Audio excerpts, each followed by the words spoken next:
The storm's fury struck the broken shutters like artillery fire, each gust sending sheets of rain through the gaps in the damaged roof.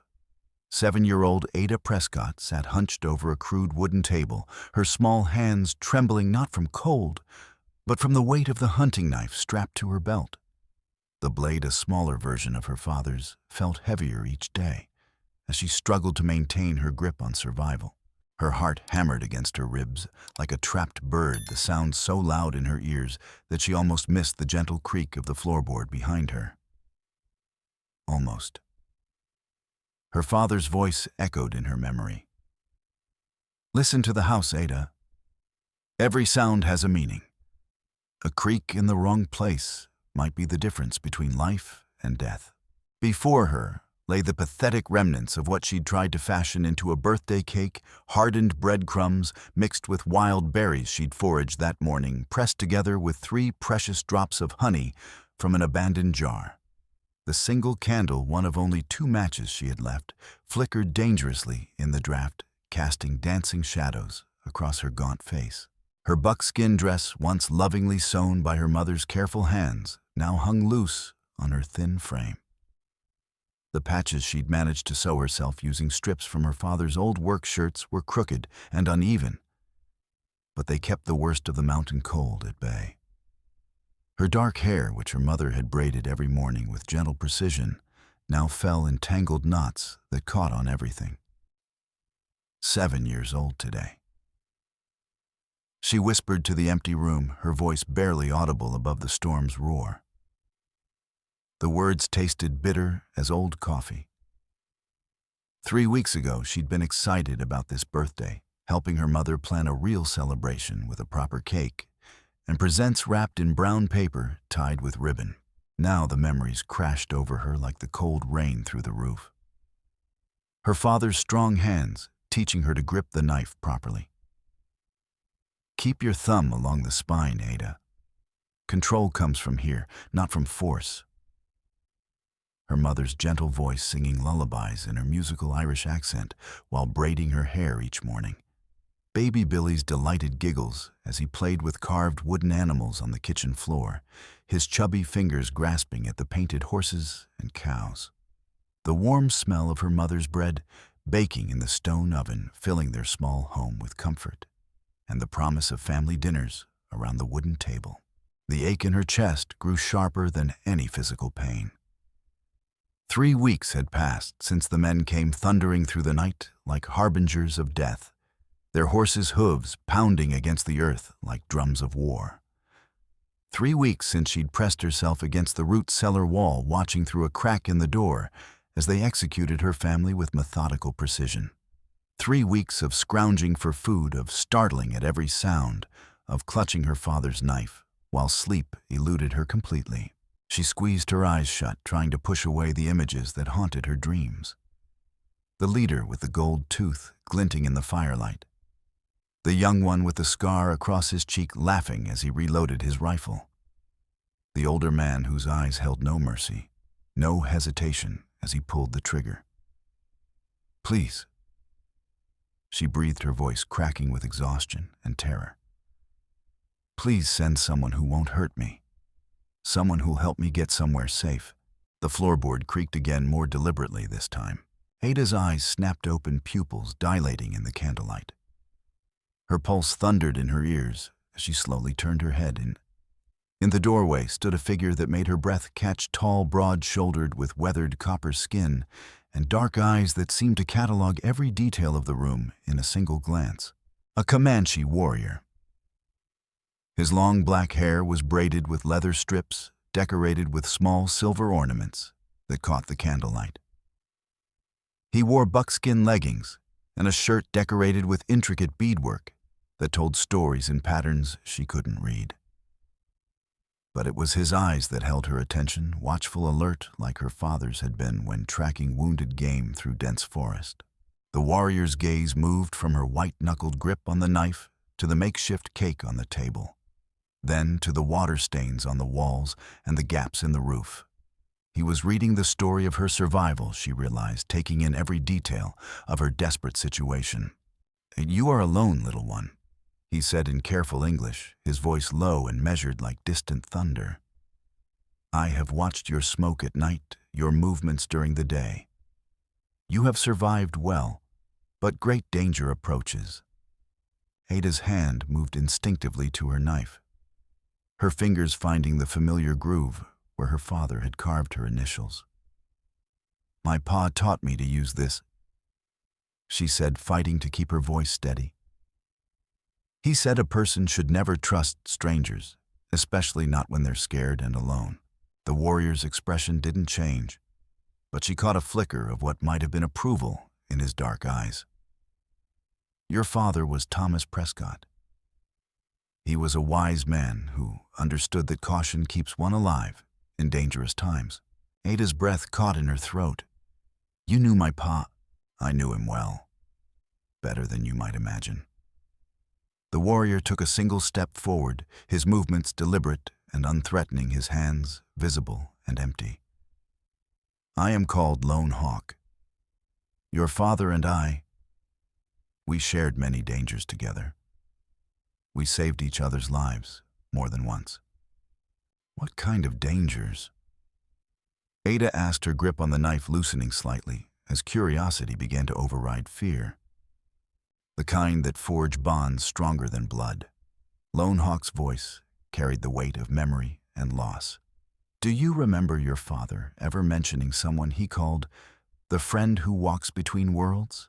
Ada's eyes widened. She did remember vague references in her father's conversations with her mother, whispered discussions that stopped abruptly when she entered the room. He said that person could be trusted when no one else could be. I was that person. Lone Hawk moved closer, his expression growing more urgent. 3 winters ago, your father fell through thin ice while mapping the creek system. I pulled him from the water and carried him to shelter. He was blue with cold, barely breathing. The memory stirred something in Ada's mind. Her father coming home late one night, his clothes still damp, her mother fussing over him with hot tea and dry blankets. He said he'd had an accident. She whispered. 2 summers ago, I was caught in an ambush by railroad mercenaries. Your father saw the trap and rode 20 miles to warn me, risking his own life to save mine and my warriors. Lone Hawk's voice grew heavier. Last spring, when sickness struck my village, he brought medicine and stayed to help tend the sick, even though it meant missing the birth of your baby brother. Ada's heart clenched.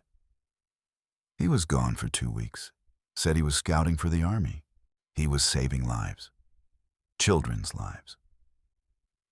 Lone Hawk's weathered face softened. Your father was unlike any white man I had ever known. He saw people not just the color of their skin. The rain continued its relentless assault on the roof, but Ada barely noticed. Something in the warrior's voice, in the way he spoke of her father, rang true like a bell. What kind of danger is coming? The men who killed your family, Lone Hawk said, his voice turning grim as winter wind. They work for the railroad company, but they are not ordinary employees. They are paid killers brought in to eliminate anyone who might interfere with the company's illegal land seizures. Ada felt a chill crawl up her spine. How do you know they killed my family? Because I watched it happen. The admission hung in the air between them like a physical weight. I was too far away to intervene, arriving too late to save them. But I saw enough to know that your family was targeted specifically because they were witnesses to the railroad's crimes.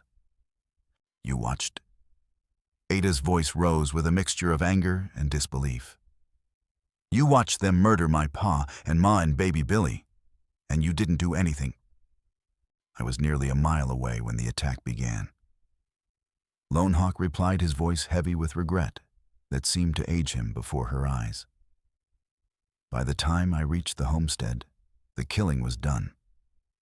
But I saw you escape to the root cellar, and I have been watching over you ever since. The truth of his words settled over her like a heavy blanket.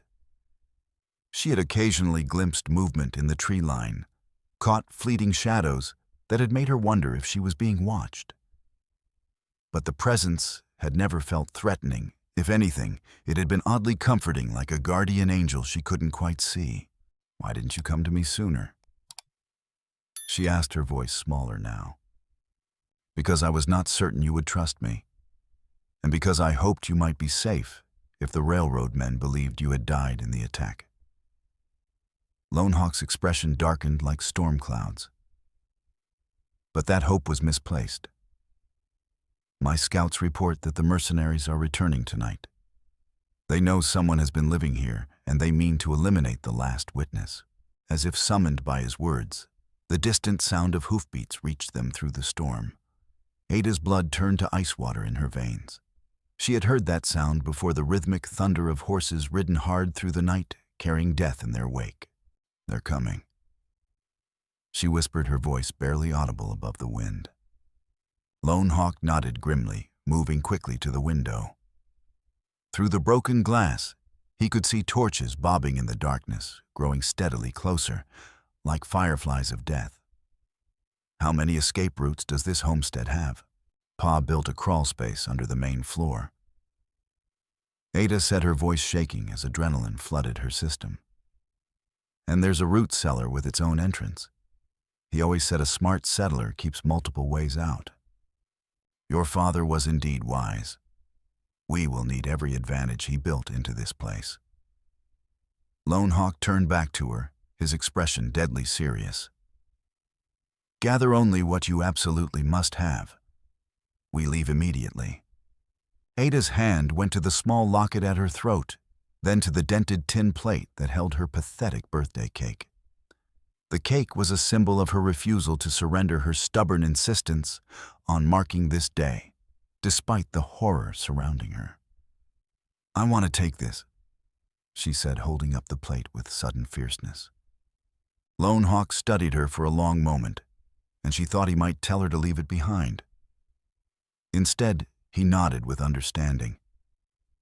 The smallest acts of defiance sometimes carry the greatest meaning. The sound of hoofbeats was getting closer now, accompanied by harsh voices shouting orders through the rain. Ada could make out individual words that made her stomach clench with fear. "Burn the whole place down, and make sure there's no witnesses this time, and company's paying double if we finish this tonight." "Now," Lone Hawk said with quiet urgency, "show me this crawl space." Ada led him to the loose floorboard near the back wall, the one her father had shown her on her 6th birthday.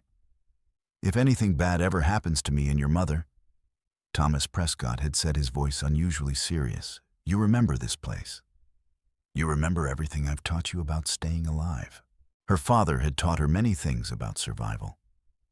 How to move silently through the forest, how to find water in dry country, how to throw objects to create distractions. Sometimes, he had said, the smallest distraction can save your life. A thrown rock can make a man look away at just the right moment. The crawl space beneath the house was cramped and dark, barely 3 feet high and thick with dust that made her eyes water. Ada clutched her tin plate to her chest as they crawled forward, following Lone Hawk's silent form. Behind them, the sound of the front door splintering sent a shock of terror through her body. "Search every inch," commanded a voice from above, the same voice that had haunted her nightmares for 3 weeks.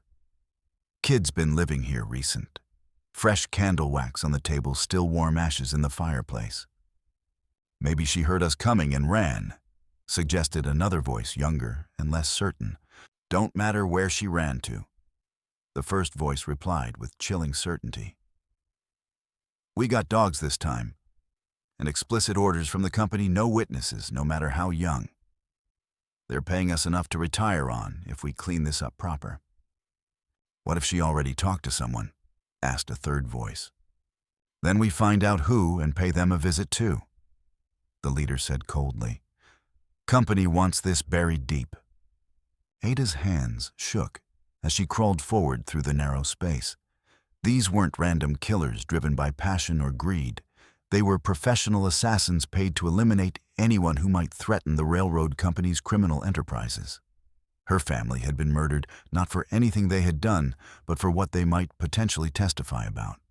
"I've found something," called the third voice from above. Loose floorboards back here like someone's been using this as a hiding place.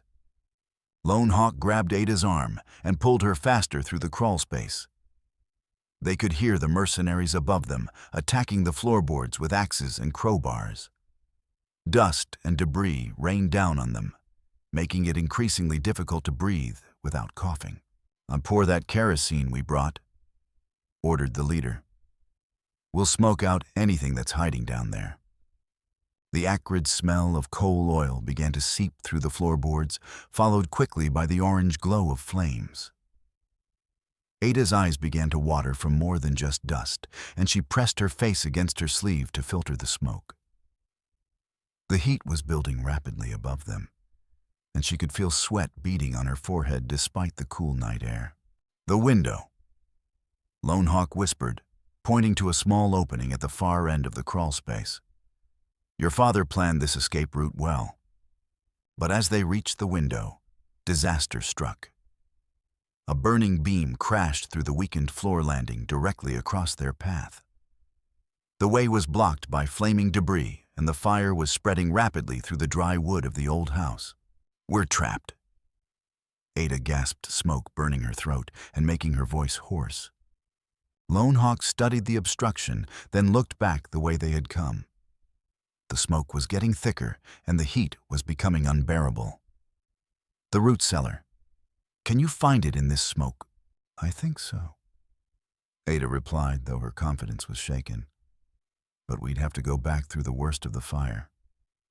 "Then we go back," Lone Hawk said with quiet conviction.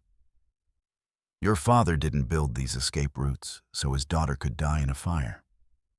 They turned around and began crawling back through the thickening smoke, Ada still clutching her tin plate. The heat was becoming nearly unbearable, and she could see flames licking through the gaps in the floorboards above them. The entire house was becoming an inferno, and they were crawling through its very heart. Halfway back, another section of the floor collapsed, sending a shower of burning debris into the crawl space. A piece of flaming wood struck Ada's shoulder, burning through her sleeve and searing her skin. She screamed involuntarily, the sound carrying up through the burning house.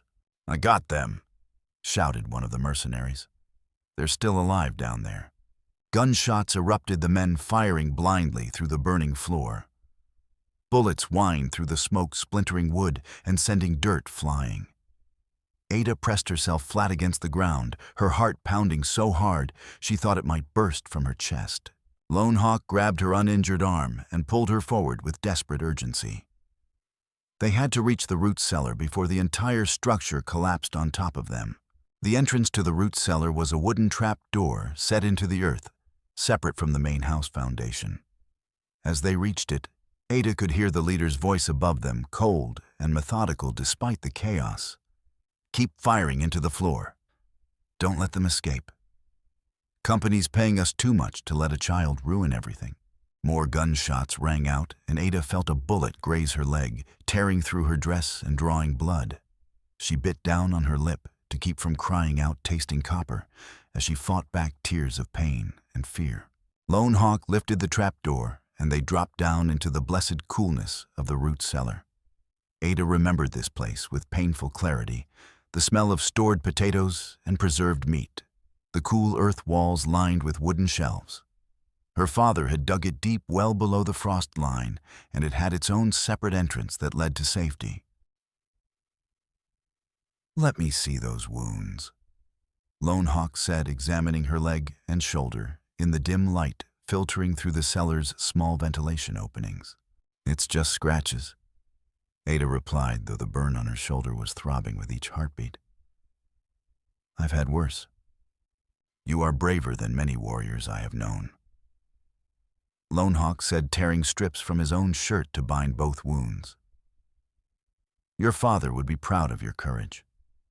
As he worked, Ada studied his face in the flickering light. There was something he hadn't told her yet, something about his connection to her father that went even deeper than mutual life-saving.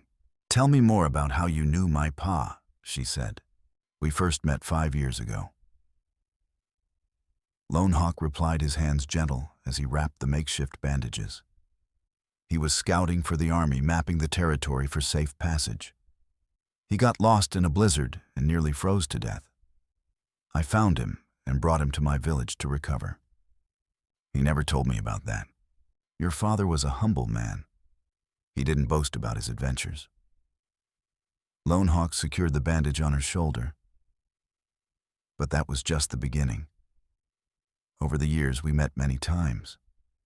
He would warn me when the army was planning to move through our territory, and I would share information about safe paths and seasonal hunting grounds. You were friends, Ada said, and it wasn't a question. We were more than friends. We were brothers who chose each other across the divide of race and culture. Lone Hawk's voice carried deep emotion. When your father learned that the railroad company was using forged documents to steal land from my people, he began gathering evidence to expose their crimes. Ada's eyes widened. Is that why they killed him? Partly. But the final trigger was when your family witnessed an attack on a Comanche village. The railroad's mercenaries had been hired to clear the land by any means necessary. Your father saw them murder innocent people, women, children, elders, who posed no threat to anyone. The weight of this revelation settled over Ada like a crushing burden. Her family hadn't been random victims of frontier violence. They had been specifically targeted because her father had tried to do the right thing. Above them, the sound of the house collapsing sent tremors through the earth. The mercenaries were shouting to each other, their voices growing more distant as they moved away from the burning structure. They think we're dead, Lone Hawk said, helping her to her feet. This gives us an advantage, but it won't last long. We must move quickly. They climbed the earthen steps to the cellar's outer door. Lone Hawk pushed it open carefully, checking for any sign of the mercenaries. The storm was still raging, but it was beginning to weaken.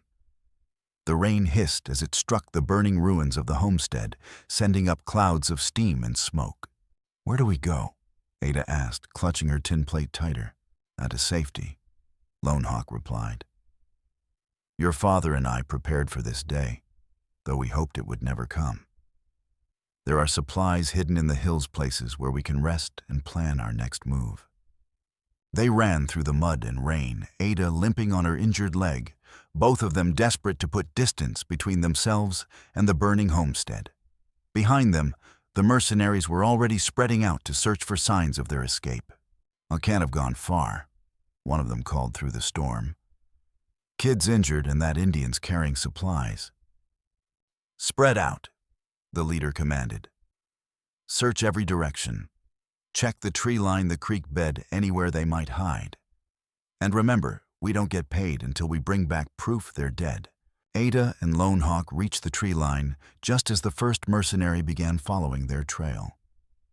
The warrior led her deeper into the forest, following paths that were invisible to her, but clearly familiar to him. How much farther?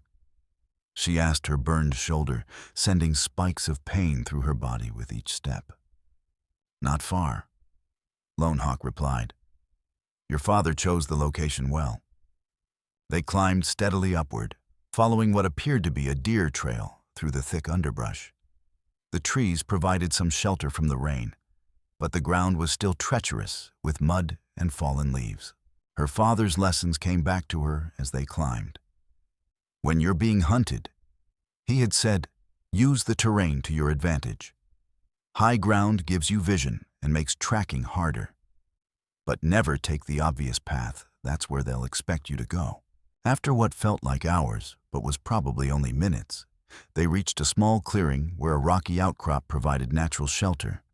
Hidden behind the rocks was a wooden crate, carefully waterproofed and camouflaged to blend with the surrounding stone. The first cache, Lone Hawk said, opening the crate to reveal an assortment of supplies, food, ammunition, medical supplies, and several weapons, including a rifle and 2 pistols. Pa knew this day would come, Ada said, examining the contents with amazement. Your father was a careful man who understood the value of preparation. Lone Hawk selected a rifle and checked its load. But this is only the beginning. There are 2 more caches, each containing different supplies for different purposes. What kind of purposes? Survival defense and justice. Lone Hawk's voice carried grim satisfaction. Your father spent years gathering evidence against the railroad company. Documentation of their crimes, photographs of their illegal activities, witness statements from people they had wronged. Ada felt a surge of fierce pride. Her father had been more than just a victim. He had been a fighter, someone who had refused to accept injustice, even when it put his family in danger. "Where is this evidence?" she asked. "Hidden in the third cache, several miles from here." Lone Hawk shouldered the rifle and gathered additional supplies. "But first, we must reach the second cache. It contains weapons and supplies we will need for the journey ahead." They left the clearing and continued climbing, following paths that seemed to exist only in Lone Hawk's memory. The terrain became increasingly rough, with steep slopes and loose rock that threatened to send them sliding back down the mountainside. "Watch your footing," Lone Hawk warned as they navigated a particularly treacherous section. The rain has made everything unstable. Ada found herself drawing on her father's lessons about mountain climbing. He had taught her to find secure handholds to test each step before committing her full weight to always maintain 3 points of contact with the rock face. "Trust your hands more than your feet," he had said. "Rock can lie, but your grip never will." The techniques served her well as they climbed higher into the hills. Despite her injuries and exhaustion, she found herself able to navigate the difficult terrain with increasing confidence. But as they reached a narrow ledge, disaster struck again. The sound of loose rock above them was their only warning before a small avalanche came tumbling down the slope. Lone Hawk threw himself against the cliff face, pulling Ada with him as stones the size of her fist pelted down around them. "A rock slide," he shouted over the rumbling noise. "Stay against the wall." A larger boulder, probably weighing several hundred pounds, bounced past them and crashed into the trees below. If they had been in its path, they would have been killed instantly. "The rain has loosened everything," Lone Hawk said when the slide finally stopped. "We need to move more carefully." They continued along the ledge, testing each step and handhold before proceeding. Ada's hands were scraped and bleeding from gripping the rough rock, but she gritted her teeth and kept going. Her father had taught her that survival sometimes meant enduring pain without complaint. As they rounded a bend in the cliff face, Lone Hawk suddenly stopped. "There," he said, pointing to what looked like a natural cave entrance, partially hidden by overhanging rocks. But as they approached the cave, something felt wrong. The entrance was too neat, too perfectly positioned. And there was something else, a faint, metallic gleam, barely visible in the shadows. "Wait," Ada said, grabbing Lone Hawk's arm. "Something's not right." Lone Hawk studied the cave entrance more carefully, his warrior's instincts finally picking up on what had alerted Ada. "You're right," he said grimly. "That's a tripwire. They've booby-trapped the entrance." The realization hit them both at the same time. The mercenaries hadn't just been searching randomly, they had somehow learned about the caches and had set traps to kill anyone who tried to access them. "How did they know?" Ada asked, her voice barely a whisper. "Someone betrayed us," Lone Hawk replied, his voice heavy with anger and disappointment. "Someone who knew about your father's preparations." They backed away from the trapped entrance, both of them scanning the surrounding area for other dangers. If the mercenaries had found this cache, they might have found others as well. "We need to find another way," Ada said. "Is there a back entrance to the cave?" Lone Hawk considered this, his knowledge of the terrain competing with his uncertainty about how much the mercenaries knew. "There might be. Your father mentioned a network of connected caves in this area. But it would mean going deeper into the mountain." "Then we go deeper," Ada said with conviction. "We can't let them stop us now." They circled around the mountain looking for alternative routes into the cave system. The terrain was even more difficult here, with steep drops and narrow passages that required careful navigation. After an hour of searching, they found what they were looking for: a small opening in the rock face, barely large enough for a person to crawl through. It was well hidden and showed no signs of having been discovered by the mercenaries. This should connect to the main cave system, Lone Hawk said, studying the opening. But it will be dark and cramped. I've been in worse places, Ada replied, remembering her weeks of hiding in the root cellar and the crawl space beneath the burning house. They crawled through the narrow passage, Ada leading the way, with her smaller size making navigation easier. The passage wound through the solid rock for what felt like miles, occasionally opening into small chambers before narrowing again. Finally, they emerged into a larger cave that showed signs of human habitation. There were sleeping furs, cooking implements, and several more wooden crates containing supplies. But there was also something else, a small wooden structure that looked like a cabin built into the cave wall. The second cache, Lone Hawk said with satisfaction, and it appears to be undisturbed. But as they approached the cabin, Ada noticed something that made her heart race. The door was slightly ajar, and there was a faint smell of gunpowder in the air. "Something's wrong," she whispered. Lone Hawk nodded, his hand moving to his weapon. "Stay behind me." They approached the cabin cautiously, every sense alert for danger. As they got closer, Ada could see that the door had been forced open, and there were scuff marks in the dirt around the entrance. "They were here," Lone Hawk said grimly. "But they left in a hurry." They entered the cabin carefully, weapons ready. Inside they found chaos, overturned furniture, scattered supplies, and clear signs of a hasty search. But in the center of the room was something that made Ada's blood run cold, a small explosive device attached to a tripwire. "Trap!" Lone Hawk breathed, grabbing Ada and pulling her back toward the entrance. But it was too late.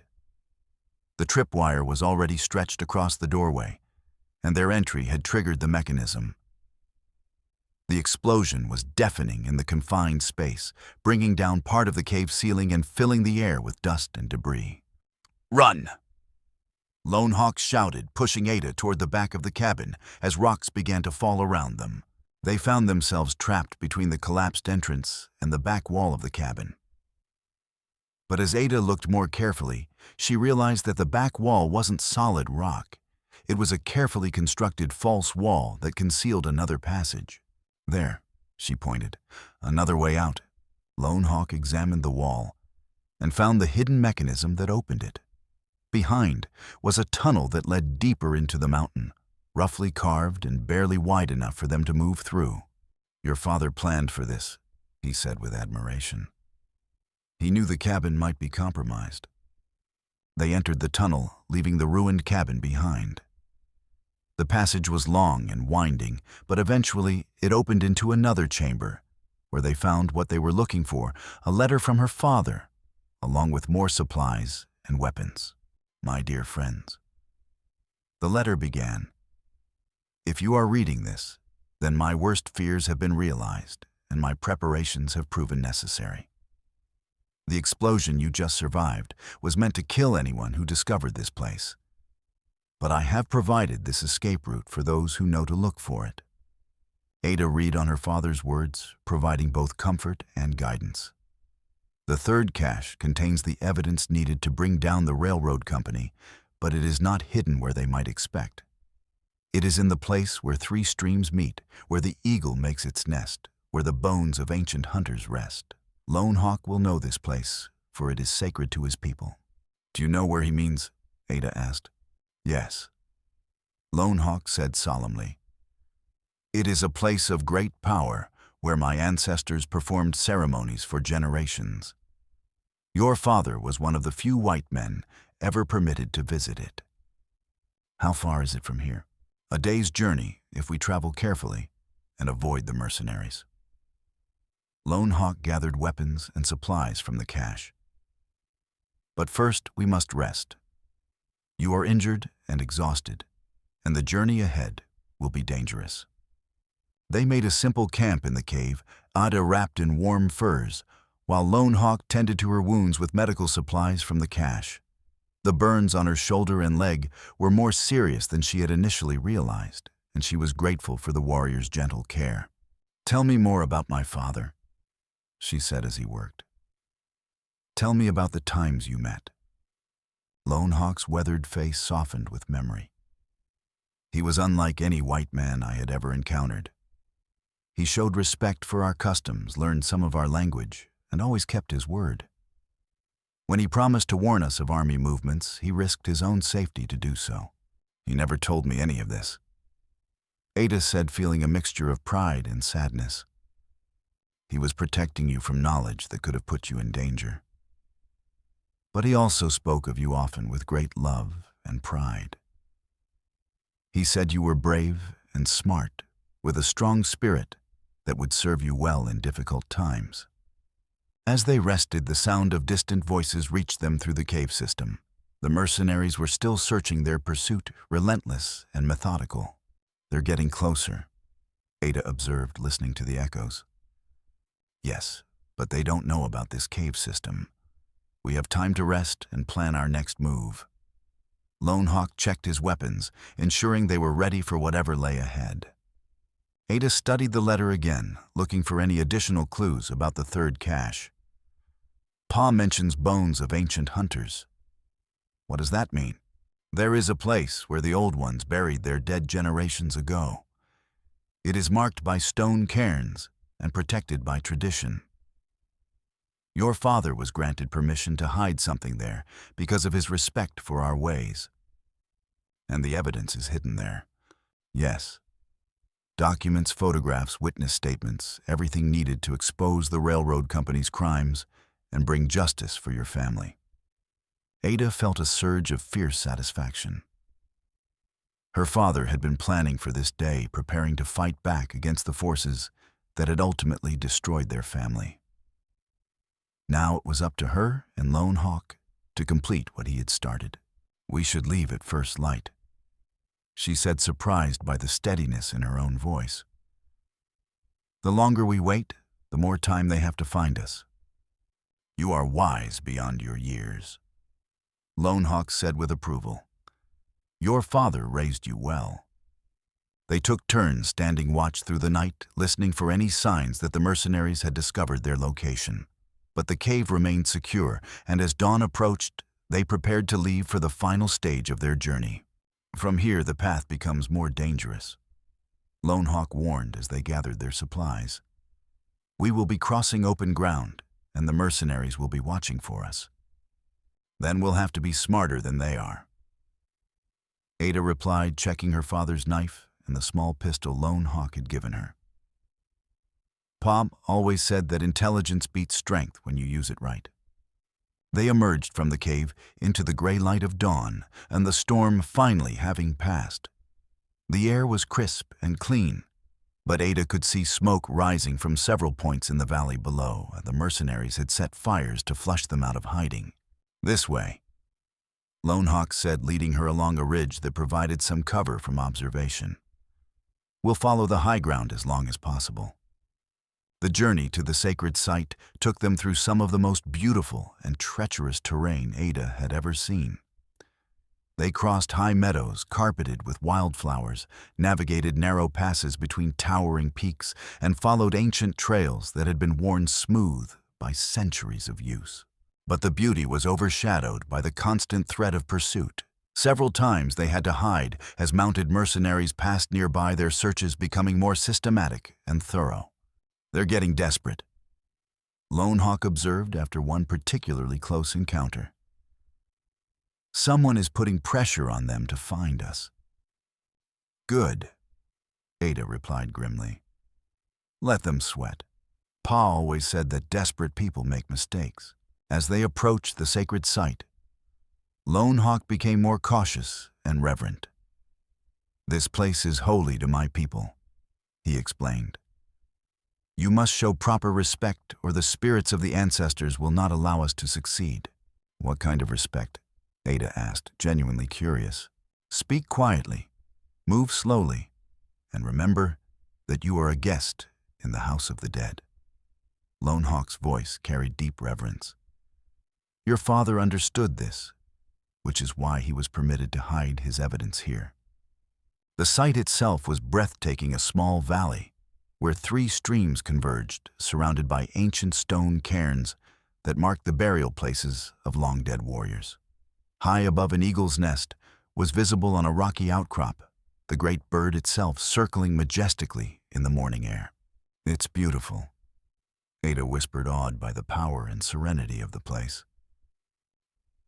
And sacred Lone Hawk replied, "Your father's evidence is hidden beneath the largest cairn, protected by tradition and the respect of my people." They approached the cairn carefully, Lone Hawk whispering prayers in his native language. The stones were ancient, weathered by centuries of wind and rain, but they had been arranged with obvious care and purpose. "Help me move these stones," Lone Hawk said, beginning to carefully dismantle the cairn. "But handle them with respect. They mark the grave of a great chief."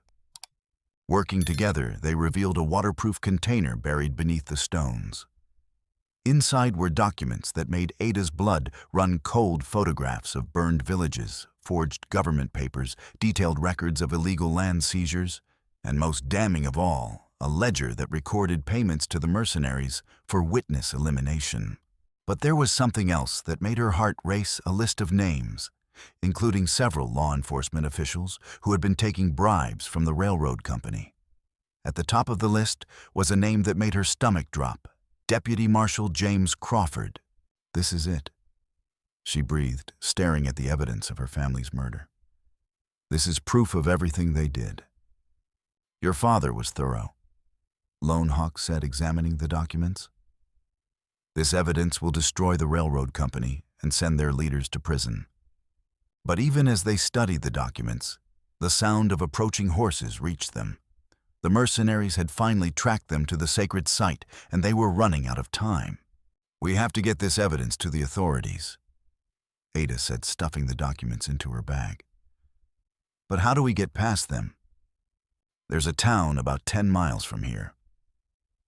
Lone Hawk replied quickly, replacing the stones of the cairn.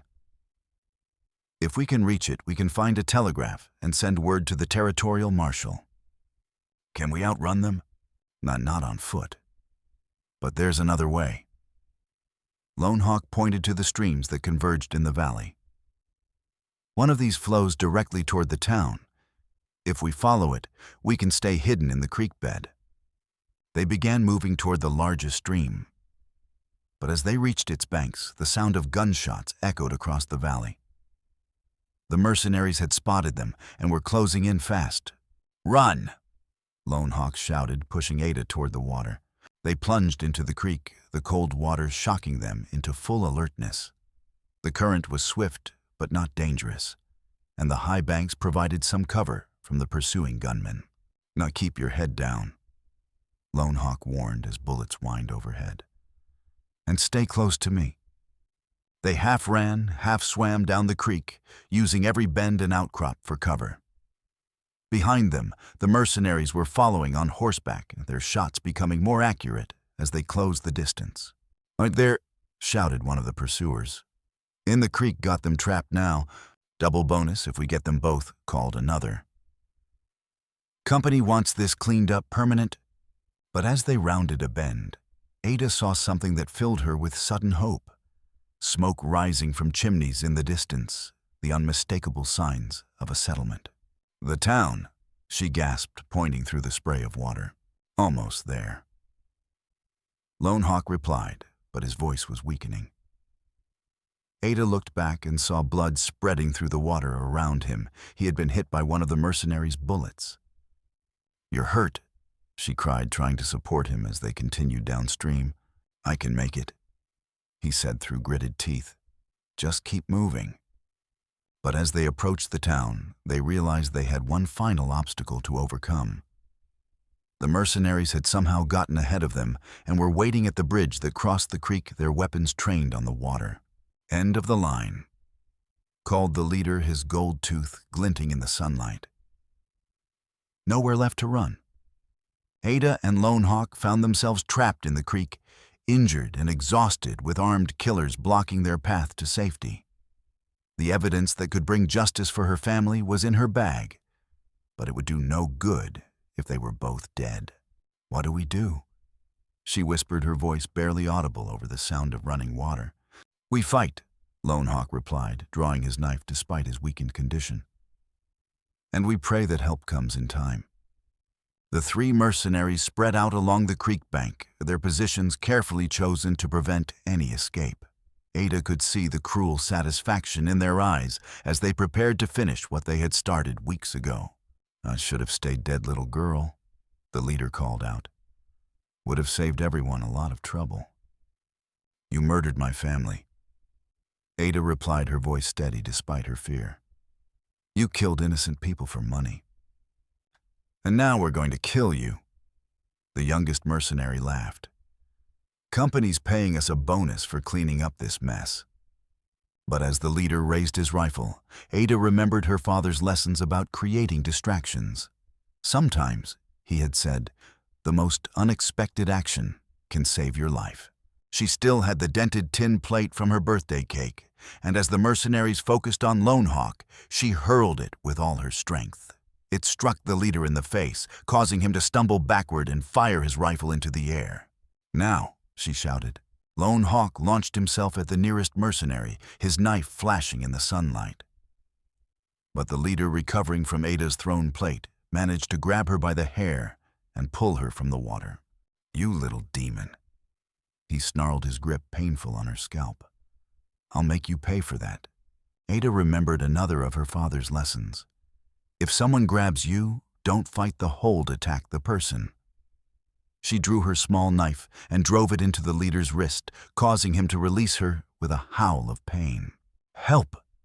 she screamed at the top of her lungs. "Someone help us." Her father had taught her that sometimes the best weapon was her voice, that a loud shout could bring help when nothing else would.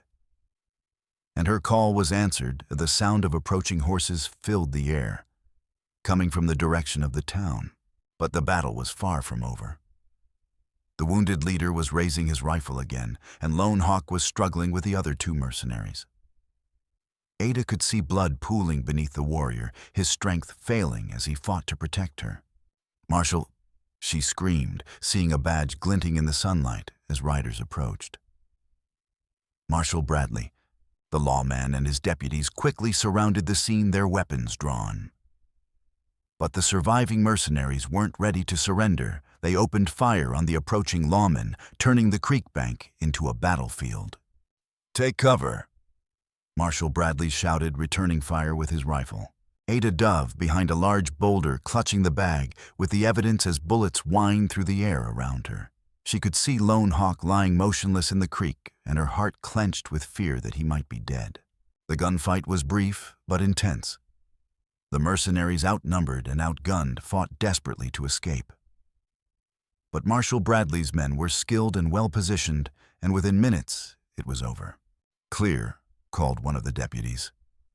All three targets down, Ada emerged from behind the boulder, her legs shaking with relief and exhaustion. "Lone Hawk," she whispered, wading into the creek where the warrior lay unconscious but breathing. "Easy there, child," Marshal Bradley said, helping her support the wounded man. "We'll get him to the doctor." "I have evidence," Ada said, clutching her bag. "My father gathered proof of the railroad company's crimes. And there's something else, something about corruption in your office." Bradley's face grew serious. "What kind of corruption?" "Your deputy," Ada said, pulling out the damning documents. "James Crawford. He's been taking bribes from the railroad company." The marshal's face darkened as he examined the evidence. "I suspected as much. He's been feeding information to someone, but I couldn't prove it." "This proves it," Ada said, pointing to the ledger entries. "And it shows how they knew about the caches and set traps for us." As they loaded Lone Hawk onto a wagon for transport to the doctor, Ada felt a mixture of relief and exhaustion. The nightmare was finally over, but the cost had been enormous. At the doctor's office, she waited anxiously as the physician worked to save Lone Hawk's life. The warrior had been shot multiple times and had lost a dangerous amount of blood, but his strength and the skill of the doctor combined to pull him through the crisis. "He's going to live," the doctor announced. But he'll need weeks of rest to recover fully. As Lone Hawk recovered, Marshal Bradley worked quickly to act on the evidence Thomas Prescott had gathered. The documents were overwhelming in their scope and detail, providing proof of years of illegal activity by the railroad company. Your father was a hero, Bradley told Ada as they waited for news of the investigation. This evidence will expose a conspiracy that reaches all the way to the territorial capital. Will the people who killed my family face justice? Ada asked. They already have, Bradley replied grimly. The men who murdered your family are dead, and the railroad executives who hired them will face charges of conspiracy and fraud. The investigation moved swiftly, fueled by the damning evidence and the public outcry over the railroad's crimes. Deputy Marshal Crawford was arrested and confessed to his role in the conspiracy, revealing a network of corruption that stretched throughout the territory. Within weeks, the railroad company was shut down, its assets seized, and its illegal land claims invalidated. The stolen territory was returned to its rightful owners, including large areas of sacred Comanche land. It's over, Bradley told Ada as the last of the conspirators was taken into custody. Your father's sacrifice wasn't in vain. As the time came for Ada to leave for Kansas City, where her Aunt Sarah waited to provide her with a new home, she felt a profound sense of completion. The lonely girl who had whispered desperate prayers over a makeshift birthday cake had become someone stronger, someone who had helped bring justice to those who had wronged her family. Thank you, she said to Lone Hawk, who was finally well enough to sit up in bed. For everything. Thank you, he replied, his voice still weak but filled with pride. For giving me the chance to honor your father's memory and complete the promise I made to him. Will I see you again? She asked, tears streaming down her face. When you are older, when you have learned the ways of your new family, you can visit our village if you choose. The bond between us will last forever. As the stagecoach prepared to take her to Kansas City, Ada looked back at the town that had been the site of so much danger and triumph. She was leaving behind the only life she had ever known. But she was carrying with her the lessons her father had taught her about courage, justice, and the importance of fighting for what is right. Her Aunt Sarah was waiting for her at the train station, a kind woman with her father's eyes and gentle manner. You look just like your mother, she said, embracing Ada warmly. And you have your father's courage. Will you tell me about them? Ada asked as they rode to her new home. About when they were young.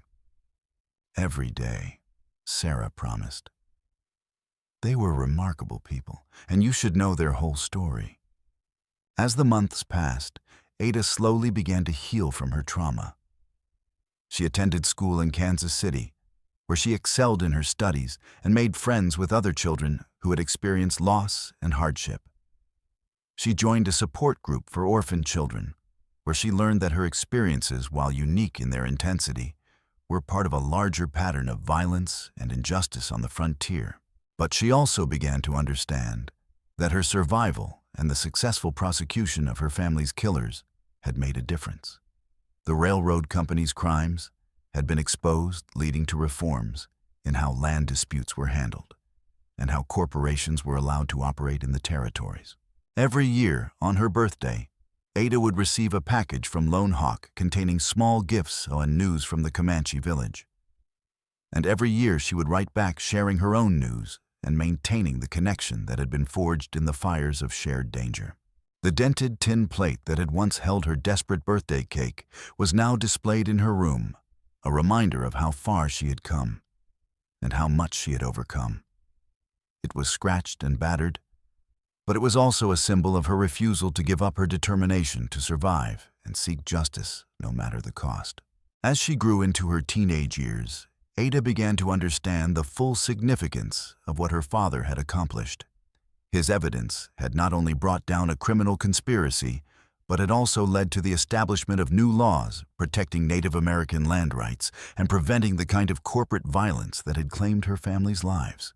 She became involved in advocacy work, writing letters to newspapers and government officials about the continuing injustices faced by Native Americans and other marginalized groups.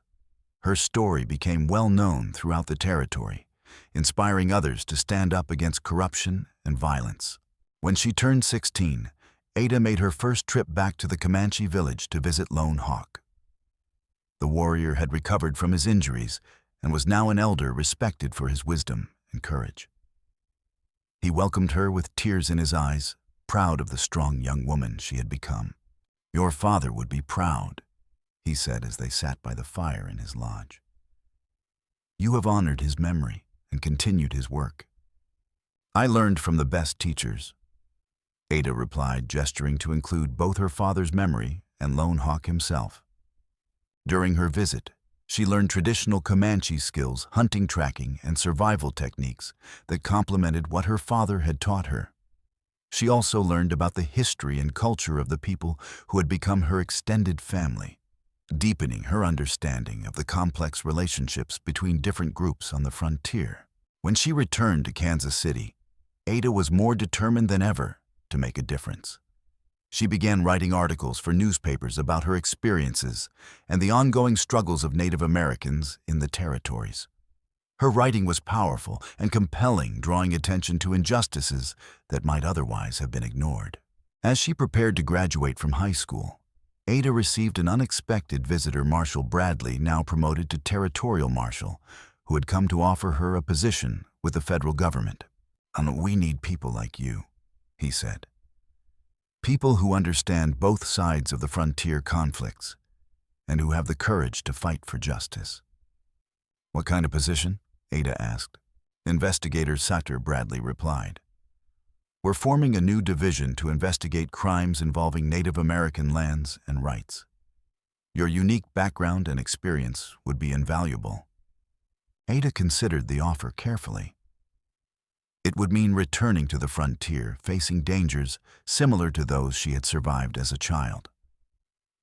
But it would also mean continuing her father's work in a more direct way, fighting for the same causes that had ultimately cost him his life. "I accept," she said finally.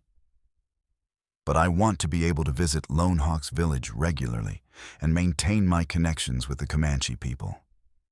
"Of course," Bradley agreed. "That's part of what makes you perfect for this job."